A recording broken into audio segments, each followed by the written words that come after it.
हमारे चैनल को सब्सक्राइब करें और बेल आइकन दबाएं।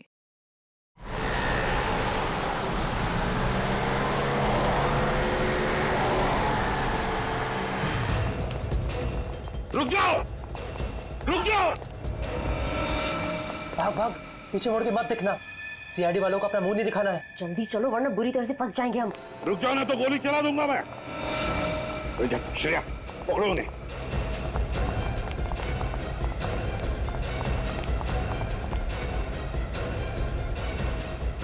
यहाँ क्या है?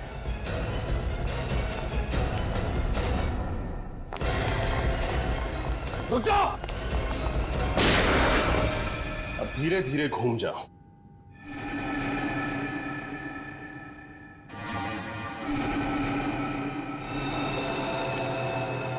अरे ये तीनों टेबल पर ऐसे क्यों पड़े हैं? खून?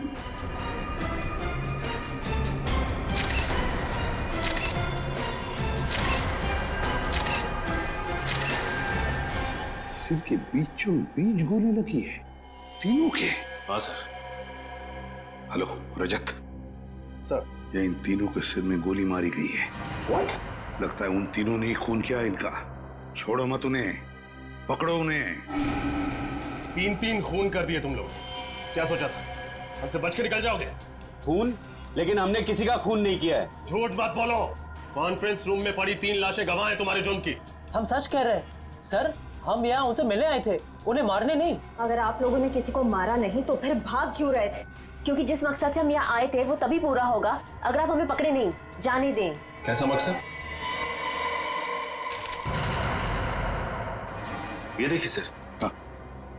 ये रहा चेक और इसके ऊपर खून लगा हुआ है। सर वो तीनों तो चेक लेने के लिए आए थे, तो फिर चेक लिए बिना कैसे चले गए? वही तो, आए थे चेक लेने के लिए लेकिन चेक लेकर ही नहीं गए, और तो और साथ साथ इन तीनों का खून करके चले गए। ये कैसे हो सकता है? पंकज, मिताली को लेकर आओ जल्दी। सर उन तीनों को पकड़ के रखा। उन तीनों के नाम है मिंटू हसन, सुखी और मनप्रीत। श्रेया उन्हीं के पास है। लेकिन सर वो बार बार एक ही बात कह रहे हैं कि उन्होंने ये खून नहीं किए। मिंटू हसन, सुखी और मनप्रीत कह रहे खून नहीं किया। रजत, डॉक्टर तारिका को बुलवा लेते हैं और उससे इन तीनों की गन पाउडर टेस्ट करवाते हैं। पता चल जाएगा कितना सच बोल रहे कितना झूठ। सारे कमरे की अच्छी तरह से तलाशी लेते हैं, कुछ ना कुछ तो जरूर मिलेगा। चेक करो।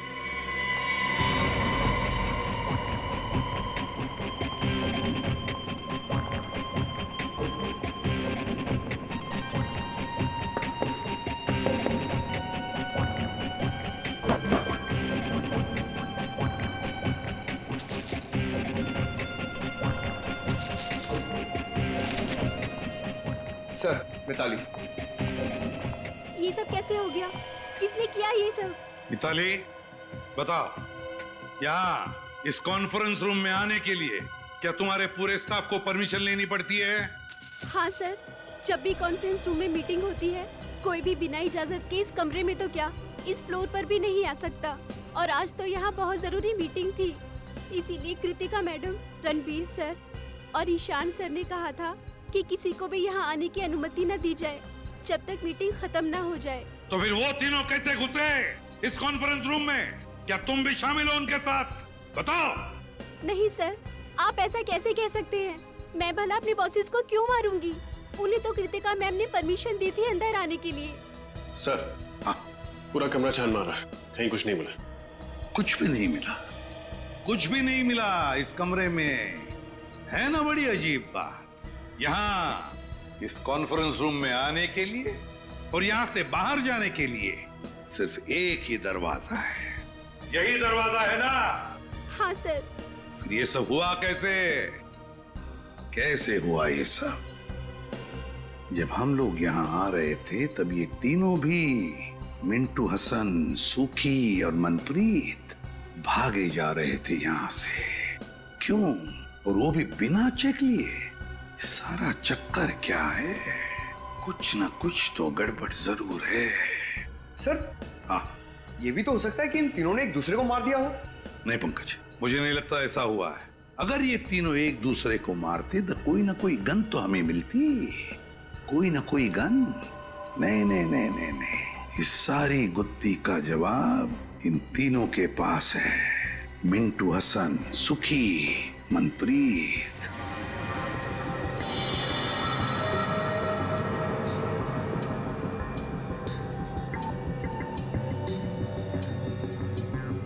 ये लोग सच कह रहे हैं सर, इनमें से किसी ने भी गोली नहीं चलाई।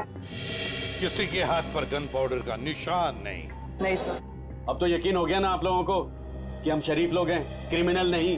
शरीफ लोग, मिंटू हसन, सुखी, मनप्रीत, शरीफ लोग इसलिए भाग रहे थे हमसे। दरअसल हमें यहाँ आर्यन और शिमोना ने भेजा था 1.5 करोड़ का चेक लेने, लेकिन इससे पहले कि हम तीनों को मिल पाते गोलियां चल गई और हम लोगों को लगा कि पतली गली से कट लेने में ही समझदारी है। पतली गली से कट लेने में ही समझदारी है। अगर तुम लोग शरीफ होते तो या तो खूनी को पकड़ने की कोशिश करते या फिर सीआईडी को बुलाते। नहीं कर सकते थे हम ऐसा, क्योंकि हमारी शराफत हमें हमारी मंजिल से भटका देती। मंजिल? जरा हमें भी तो बताओ, क्या मंजिल है तुम्हारी? है? एक मुजरिम। मुजरिम? कौन मुजरिम? मुजरिम नहीं, कैंसर है वो, कैंसर। एक ऐसा कैंसर जो समाज के जड़ों को खोखला कर देना चाहता है, और उस कैंसर से देश को बचाने के लिए हमें भी मुजरिम बनना पड़ा। पर हम सिर्फ छोटे मोटे जुर्म करते हैं, शरीफों को नुकसान नहीं पहुंचाते। हम तो बस इतना चाहते हैं कि हमारे गुनाहों से प्रभावित होके वो हमें अपनी दुनिया में एंट्री दे दे। इसीलिए भाग रहे थे तुम हमसे? पकड़े नहीं जाना चाहते थे, क्योंकि अगर पकड़े जाते तो उनके गैंग में घुस नहीं पाते, है ना? जी हाँ, क्योंकि अपने सारे काले धंधे सफेद चादर की आड़ में करता है, और जुर्म के दुनिया के कीचड़ की एक बूंद भी उसके पाप के महल को धाराशाही कर सकती है। इसीलिए हम नहीं चाहते थे कि हम आपके साथ पकड़े जाएं। लेकिन आप लोगों ने पकड़ ही लिया। ये शिमोना और आर्यन, इनका क्या संबंध है इस बात से? वो दोनों उसी के लिए तो काम करते हैं, और हम तो उन्हें बस सीढ़ी की तरह इस्तेमाल कर रहे थे ताकि उन तक पहुंच सके।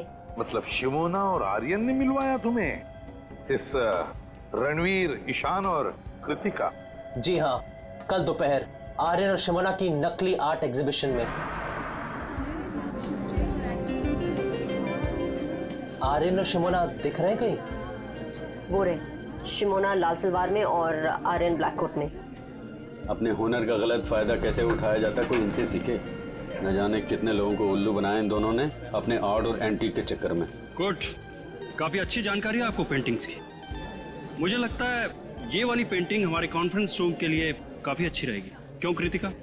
वाकई इस पेंटिंग में कुछ तो कशिश है। बिल्कुल ठीक कहा आपने कृतिका जी। एक नायाब हीरे की कीमत एक अच्छा जौहरी ही परख सकता है, और आपकी आंखों में परखने की नजर कूट कूट कर भरी है। पर 3 करोड़ तो ज्यादा ही है इस पेंटिंग के लिए। अरे कैसी बातें कर रहे हैं आप? इस पेंटिंग के लिए 30 करोड़ भी कम है। और वैसे भी जो चीजें अनमोल होती है ना, उनकी कीमत नहीं लगाई जाती। क्यों आर्यन? क्या डायलॉग मारा है। जो चीज अनमोल होती है ना, उसकी कोई कीमत नहीं बताई जाती। देखना, इस पे तीनों के तीनों क्लीन बोल्ड हो जाएंगे। पर कुछ तो कम कीजिए, बहुत ज्यादा है। भाई, हमें कृतिका जी की मुस्कान बहुत पसंद आई। जी शुक्रिया। आप एक काम कीजिए, 3 की जगह 2.5 करोड़ दे दीजिएगा। ठीक? ठीक है, डन करते हैं। तो फिर ठीक है, कल हम सारी पेंटिंग्स आपके ऑफिस में भिजवा देते हैं और आपसे चेक भी ले लेंगे। ठीक है। तो फिर बोलिए, कल कितने बजे तक कॉन्फ्रेंस रूम में आएंगे आप पेंटिंग्स देखने के लिए? 11 बजे सही रहेगा। 11 बजे मिलते हैं। Done. Done. Thank you.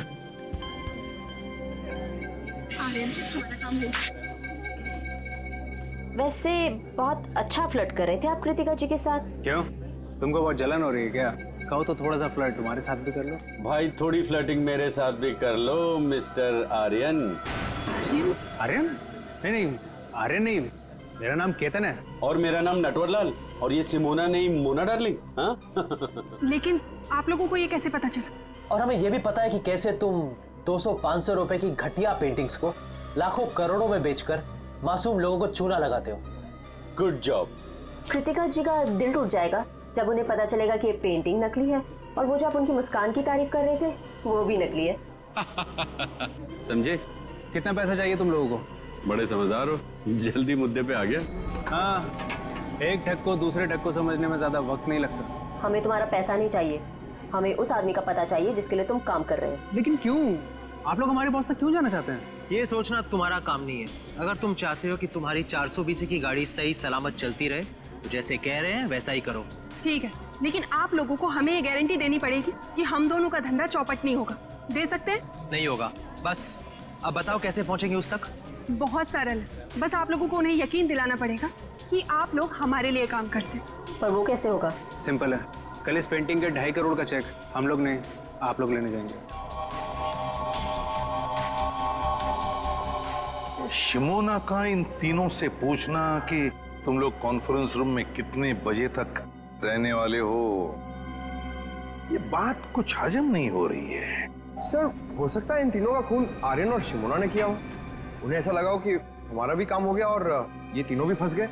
Pankaj, जो तीनों भी आर्यन और शिमोना के कस्टमर्स थे तो वो उन्हें क्यों मारेंगे? नहीं नहीं नहीं नहीं, कुछ और ही चक्कर है। अच्छा, एक बात बताओ, तुम लोगों को कुछ याद आता है? कोई ऐसी खास बात जो हमें बताना भूल गए हो तुम? एसीपी सर, एक फोन तो आया था आर्यन को? नहीं, रणवीर को। और वो बहुत गुस्से में बात कर रहा था फोन पे। नहीं, क्या बात कर रहा था वो? Excuse me. हेलो, क्या ऐसे कैसे खराब हो गया? उसे जल्दी से ठीक करवाओ। कल सुबह 11 बजे मेरी एक बहुत जरूरी मीटिंग है, उससे पहले ये काम हो जाना चाहिए, समझे?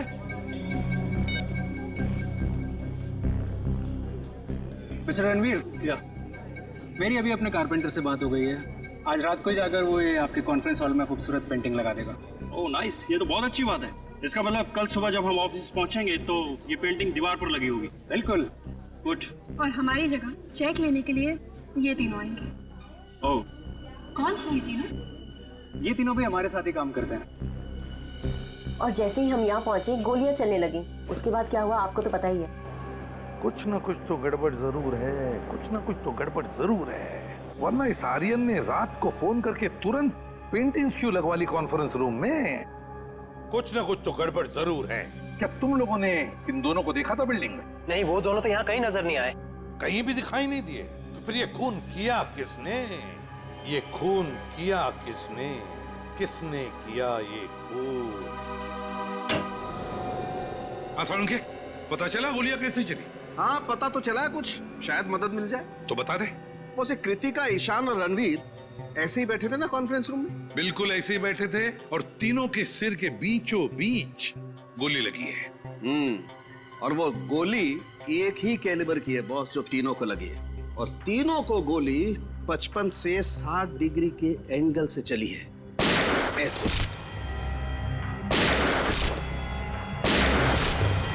यो मतलब गोलियां ऊपर से नीचे चली है।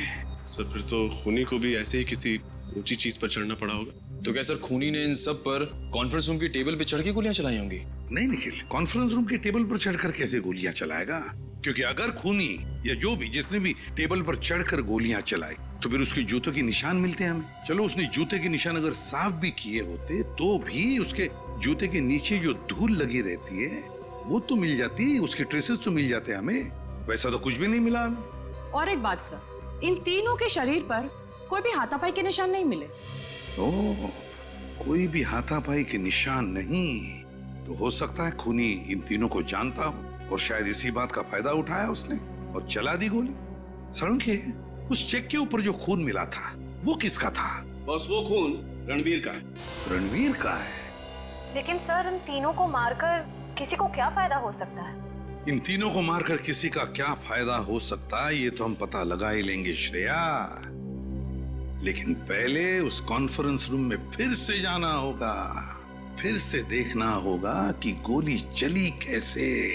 ऊपर से कुछ ना कुछ तो है उस कॉन्फ्रेंस रूम में जो हमारी नजरों से छूटा है। इस कॉन्फ्रेंस रूम में जाकर फिर से अच्छी तरह से देखते हैं, अच्छी तरह से। तो तुम हो विशाल, इस कंपनी के चौथे और सबसे बड़े हिस्सेदार। जी सर। इन तीनों की मौत के बाद तो तुम कंपनी के मालिक बन गए हैं? जी, सही कहा आपने। मुबारक। मिठाइयाँ लाए हो ना? मिठाई?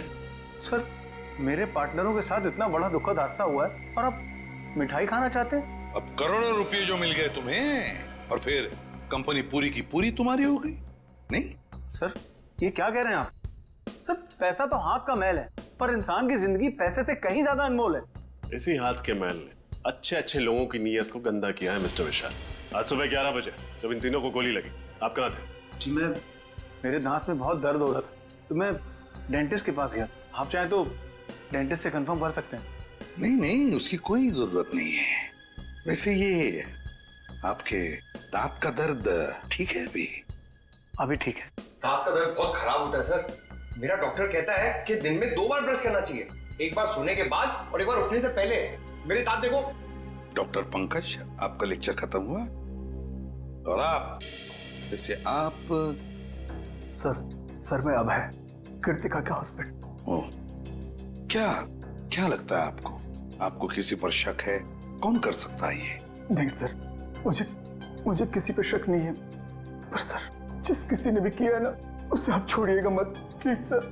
पता नहीं हो कृतिका के बिना मेरी जिंदगी कैसे कटेगी। मिस्टर अभय, हौसला रखिए, वक्त के साथ सब कुछ ठीक हो जाएगा। मुझे तो लगता है कि रणबीर सर की जान पहले से ही खतरे में थी। अच्छा, आपको ऐसा क्यों लगता है? सर, रणबीर सर ने शशांक और केदार के खिलाफ पुलिस में कंप्लेन की थी। वो दोनों कंपनी हथियाना चाहते थे और रणबीर सर कुछ दिनों से काफी अजीब सा बिहेव करते थे। ना हंसते थे, ना बोलते थे, हमेशा अकेले रहते थे। जहाँ भी जाते थे ड्राइवर को भी साथ लेकर नहीं जाते थे। जहाँ भी जाते थे अकेले जाते थे, अपने ड्राइवर को भी साथ में नहीं लेके जाता था। सर, सालुंके सर कह रहे थे ना कि गोली 55 से 60 डिग्री के एंगल में चली। गोली कहीं ऊंचाई से चलाई गई। लेकिन सर, इस सारी जगह को देख के तो नहीं लगता कि गोली ऊंचाई से चली। सर मेरी समझ में एक बात नहीं आ रही है, अगर कोई किसी को गोली मारेगा तो खड़े खड़े सामने ऐसे मारेगा, टेबल पे चढ़ के गोली क्यों मारेगा सर? सर कहीं ऐसा तो नहीं कि गोलियां किसी चीज के अंदर से चली थी? हो सकता है, बिल्कुल हो सकता है श्रेया, बिल्कुल हो सकता है। इस कॉन्फ्रेंस रूम का कोना कोना छान मारो, एक एक इंच देखो, कोई भी चीज हमारी नजरों से छूटनी नहीं चाहिए, कोई भी चीज।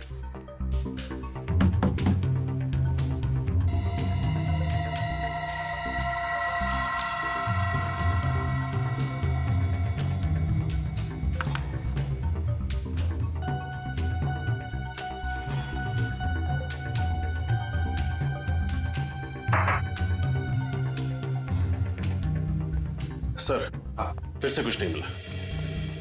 रजत, एक बात समझ में नहीं आ रही है, इतना बड़ा प्रोजेक्टर का स्क्रीन है, प्रोजेक्टर का रिमोट है, मगर प्रोजेक्टर कहीं दिखाई नहीं दे रहा है। क्योंकि सर प्रोजेक्टर सीलिंग के अंदर लगा हुआ है। प्रोजेक्टर सीलिंग के अंदर लगा हुआ है? अच्छा, तो क्या हम उसे नीचे उतार सकते हैं? जी सर। कैसे? सर वो जो रिमोट में ऊपर वाला बटन है उसको दबाएंगे आप तो ये प्रोजेक्टर नीचे आ जाएगा।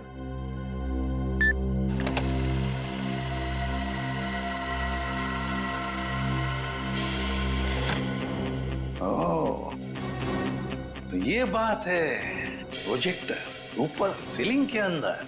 विशाल जी, एक बात बताइए, ये रणवीर, ईशान और कृतिका, ये तीनों भी क्या मीटिंग के वक्त इन्हीं कुर्सियों पर बैठते थे या कहीं पर भी?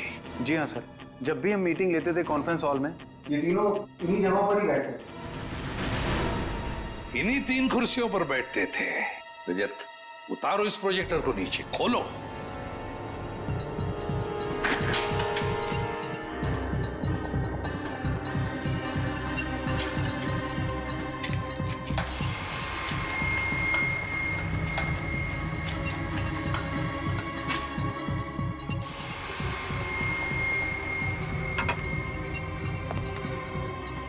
खोलो इसे पंकज।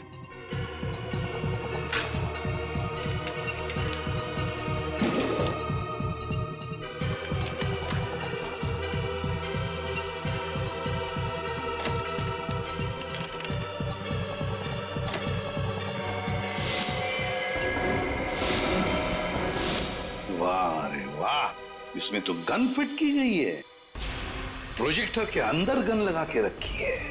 मतलब खूनी जानता था कि ये तीनों सब इन्हीं कुर्सियों पर बैठते थे।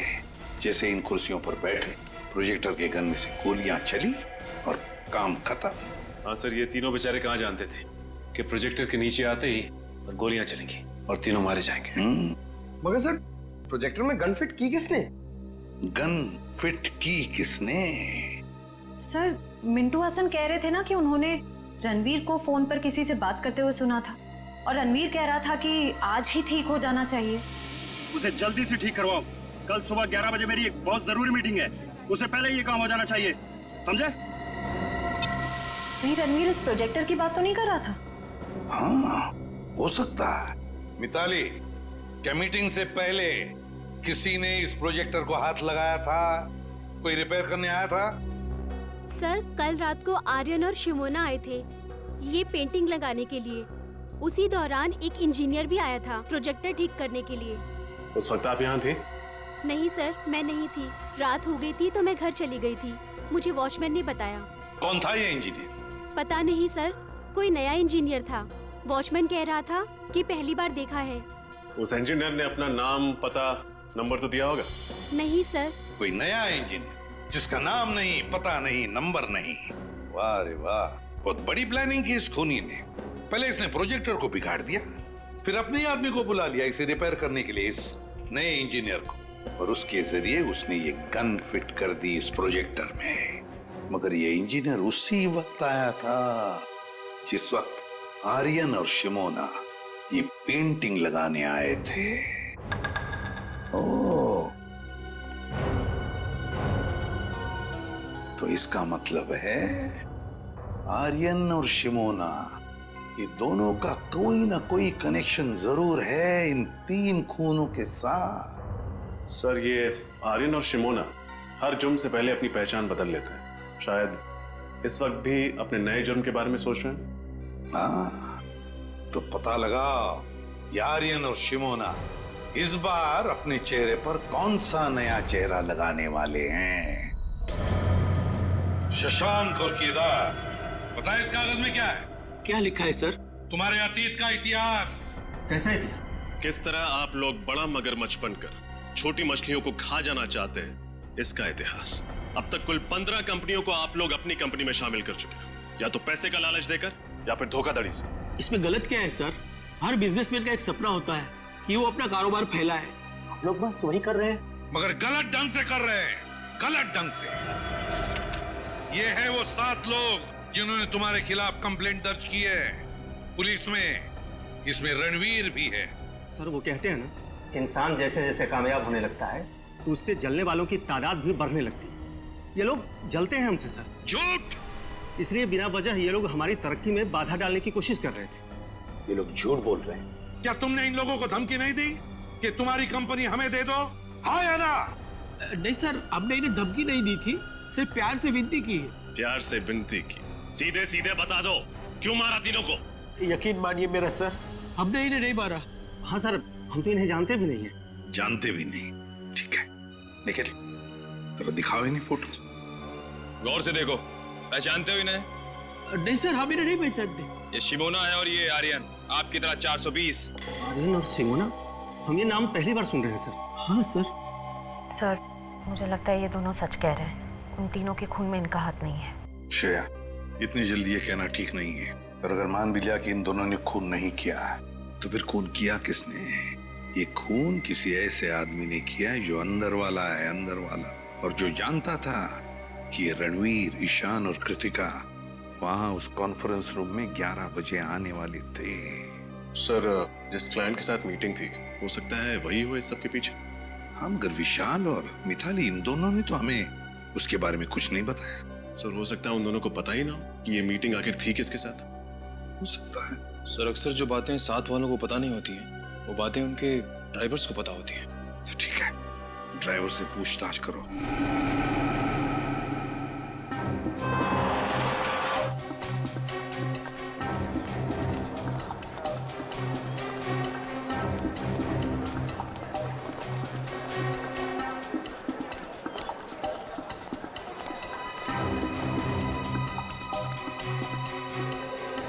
एक्सक्यूज मी, मैं सीआईडी से इंस्पेक्टर सचिन। आप जरा ये दोनों फोटो देखिए। क्या ये लड़का और लड़की आपके यहाँ पासपोर्ट बनवाने आए थे क्या? नहीं सर, ये दोनों तो कभी नहीं आए। पूरे यकीन से कह सकते हैं कि कभी नहीं आए? हाँ सर, मैं पूरे यकीन से कह सकता हूँ कि ये नहीं आए। Thank you. वेलकम। ये आर्यन और शिमोना है। क्या ये दोनों आपके बैंक में नया अकाउंट खुलवाने आए थे? आर्यन और शिमोना, एक minute sir.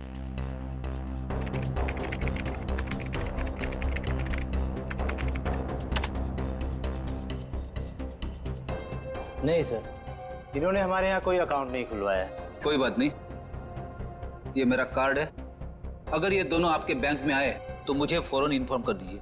Okay sir. Okay, thanks.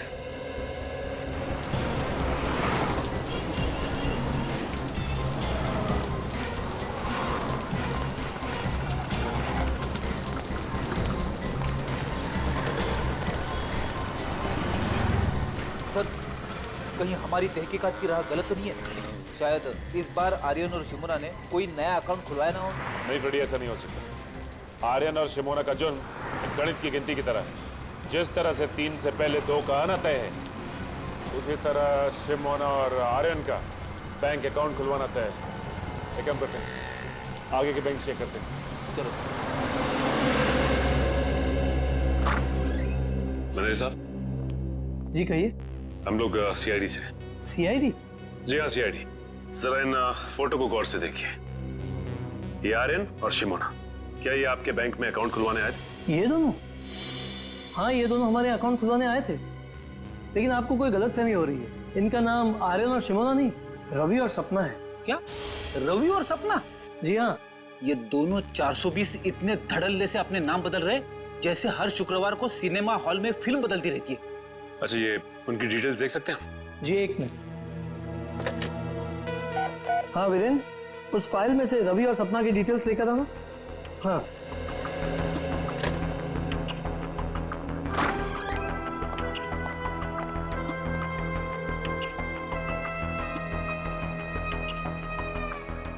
ये रहे इनकी डिटेल्स।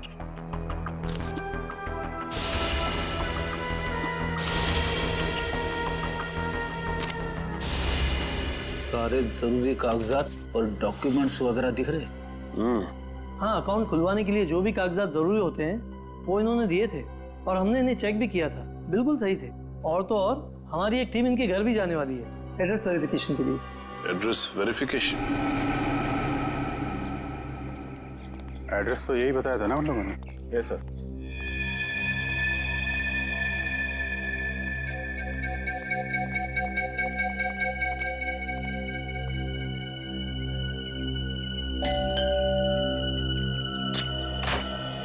मिस्टर रवि।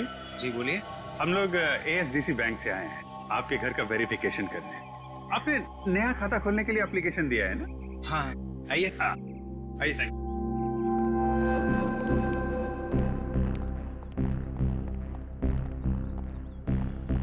बहुत बढ़िया घर बनाया आपने सर। अच्छा, सपना मैम है ना, उनके भी सिग्नेचर्स लगेंगे। अच्छा हाँ। सपना, सपना। क्या हुआ रवि? बड़े अच्छे कलाकार हैं आप लोग। आर्यन को रवि और शिमोना को सपना बुलाते हैं। मतलब?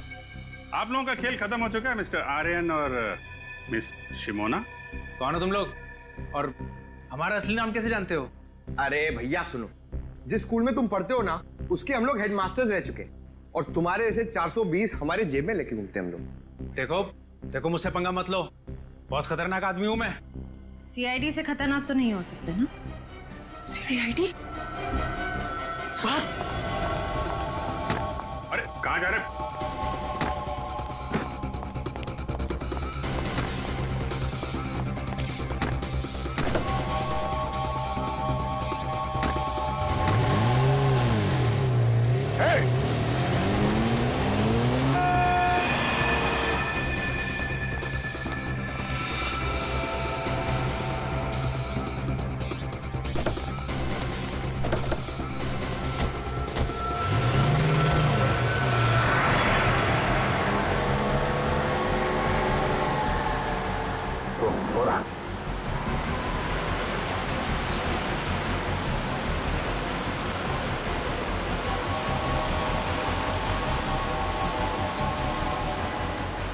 थोड़ा और तेज है सर।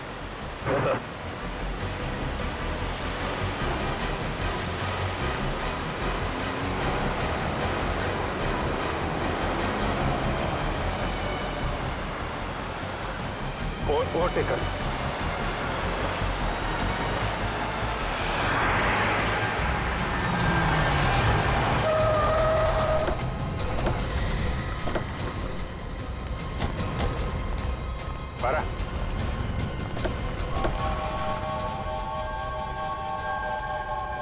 कहाँ भाग रहा है? क्यों किया ये सब? हाँ, ये सच है कि पेंटिंग के बहाने ही हम लोगों ने प्रोजेक्टर में गन फिट करी थी। 2.5 करोड़ रुपए तो तुम लोगों को वैसे ही मिलने वाले थे, फिर 3 खून करने की क्या जरूरत थी? क्योंकि अगर हम उनका खून नहीं करते तो वो हमारा खून कर देते। वो कौन? फिर वो पिछले महीने हमने एक आदमी को चूना लगाने की कोशिश करी जो हमारे जाल में फंसा ही नहीं। हाँ, तो मैं कैसे यकीन कर लूं कि जो जेवरात आप हमें बेचना चाहते हैं वो सब असली हैं और राजा महाराजाओं के वक्त के हैं?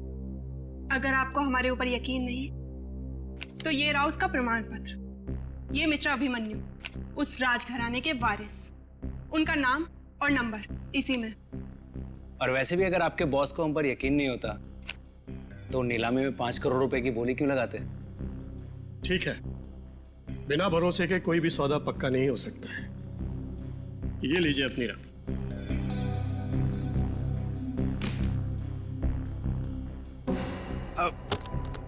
Thank you.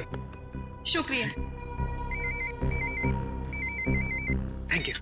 हेलो, क्या? अरे पकड़ो इन्हें! अरे सब नकली है! अरे जेवरात नकली है, पकड़ो!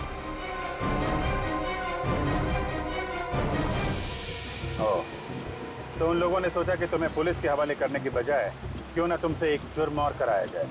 सर, हम तो खून करने के बारे में सोच भी नहीं सकते। हम लोगों से पैसे ले, उनकी चाहने नहीं लेते। खून करने से इतना ही परहेज था तो क्यों साथ दिया उन लोगों का? सीआईडी के पास आना चाहिए था तुम लोगों को। कहाँ पकड़े गए थे तुम दोनों? सर, वो होटल रिज में। Hotel ridge? Excuse me. आइए सर, आप डिलक्स रूम एसी लेंगे या नॉन एसी? सर, सीआईडी, क्या बात है सर? सब ठीक तो है ना? ठीक तो कुछ भी नहीं है। इन तीनों को जानते हो? नहीं तो सर। नहीं पहचानते? मैं नहीं पहचानता सर। बुला अपने मैनेजर को। अरे वो रहे। मैनेजर साहब, जल्दी आइए, सीआईडी वाले आए हैं। क्या हुआ सर? इन फोटोज को जरा ध्यान से देखिए। ये रणवीर, ये आर्यन और ये शिमोन। जरा डिटेल चेक करके बताइए, क्या ये आपके होटल में आए थे? ठीक है सर। नहीं सर, ये नाम के लोग तो हमारे होटल में कभी नहीं आए। शायद नाम बदल कर रह रहे हो। सर, नाम बदल के आए होंगे तो पता नहीं, लेकिन पहले इन्हें इस होटल में आते हुए कभी नहीं देखा सर, जहाँ तक मेरा ख्याल है। जहाँ तक आपका ख्याल है? हेलो, हाँ जरा अंदर आना था।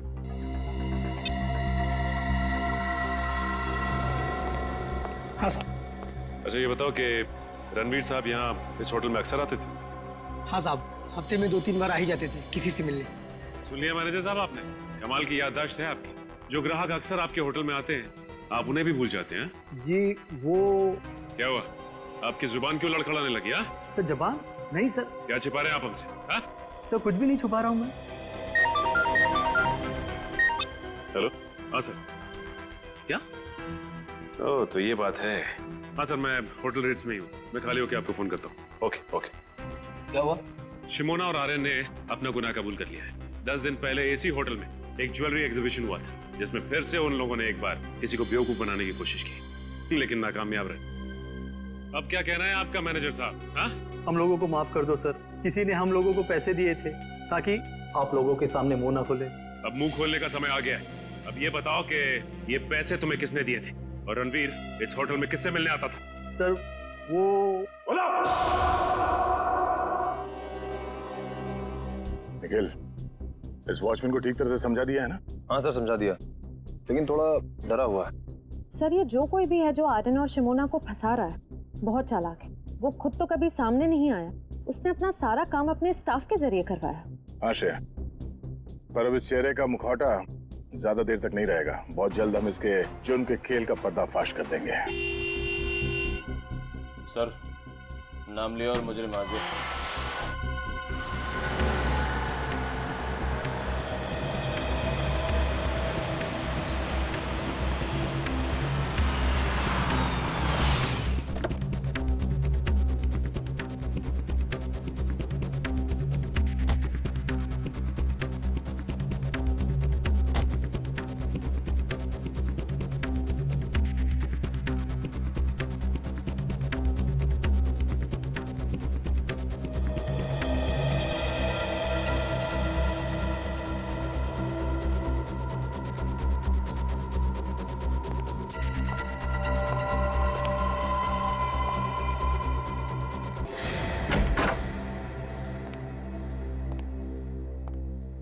ये घर की सारी लाइटें ऑन क्यों हैं?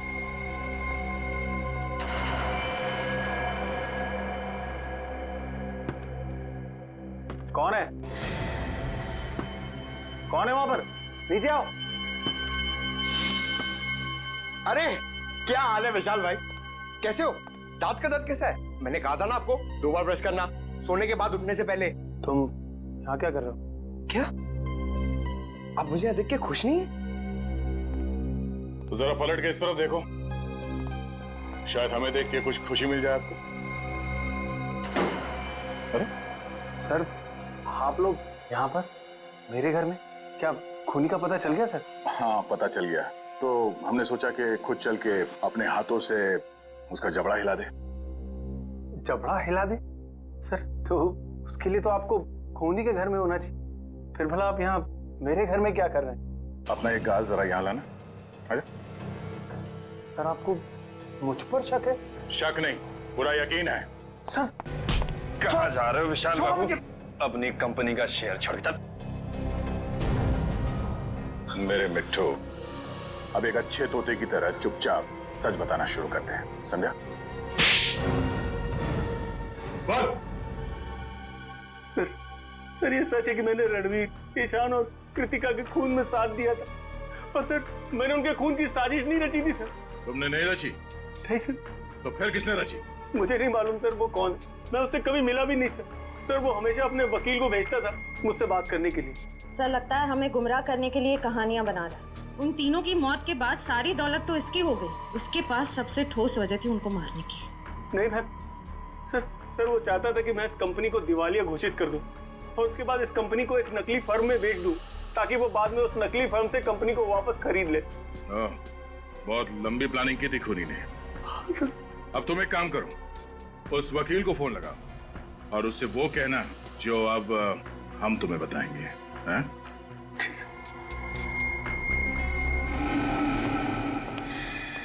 विशाल, आखिर कौन सी ऐसी जरूरी बात थी जो तुम इस अनजान जगह पे कर रहे हो? अगर तुम चाहते तो ये बात ऑफिस में भी हो सकती थी।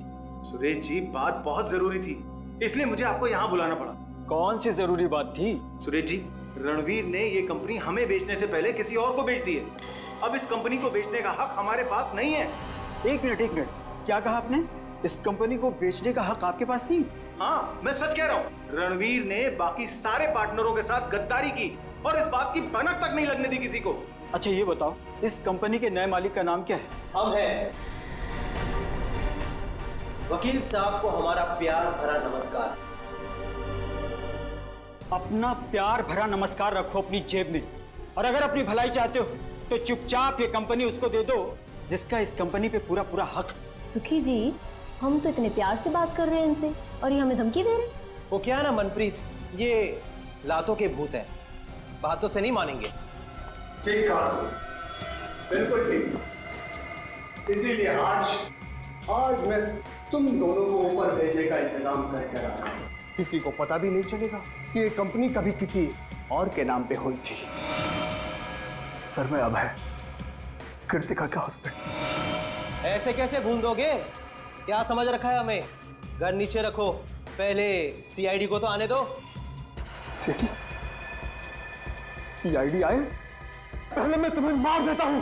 चुप! कहानी तो अब तुम्हारी खत्म होगी, फांसी के फंदे पर। कहाँ भाग रहे हो अभय बाबू? अभी तो तुम्हें अपने जुर्म कबूल करना बाकी है।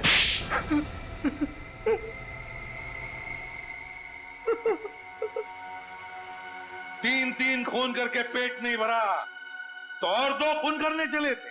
हा? और खून करूंगा मैं, और करूंगा। जो भी मेरे और मेरी कंपनी के बीच में आएगा वो सबको मरना पड़ेगा। गद्दारी की थी मेरी पत्नी कृतिका ने मेरे साथ। कैसी गद्दारी? मैंने कृतिका, ईशान और रणवीर को पार्टनर बनाया था अपनी कंपनी में, ताकि वो तीनों मेरी मदद कर सके बिजनेस में। पर उन तीनों ने मिलकर मेरा ही पत्ता काट दिया मेरी कंपनी से। और ये विशाल जिसे मैंने लाया था, इसका हिस्सा मुझसे भी ज्यादा है मेरी कंपनी में। और इसलिए तुमने विशाल को अपने साथ मिला लिया और प्लान बनाया रणवीर, ईशान और कृतिका को मारने का, है ना?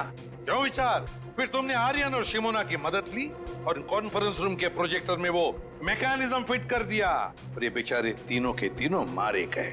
तुम्हें पता था कि तीनों मरने के बाद इनका सारा हिस्सा विशाल को मिलेगा और विशाल कंपनी का मालिक बनेगा और फिर किसी भी तरह से तुम विशाल से कंपनी हथिया लोगे।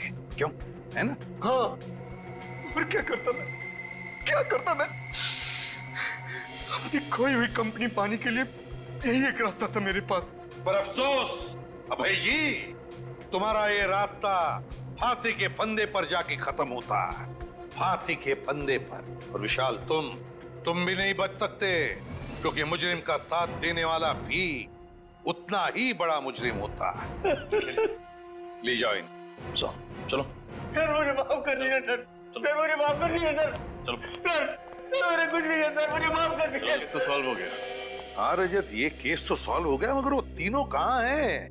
मिंटू, हसन, सुखी, मनप्रीत, उन तीनों ने भी बहुत मदद की हमारे इस केस में। पता नहीं कहाँ है सर, उनकी कोई खबर ही नहीं। अच्छे बच्चे बता रहे थे मंजिल के बहुत करीब पहुंचने वाले हैं। 26 तारीख बजाते रहो अच्छे बच्चे, तो 26 तारीख को बजाते रहो। मिंटू, हसन, सुखी और मनप्रीत, बजाते रहो। For more updates, subscribe to our channel, click the show links and enjoy watching the videos.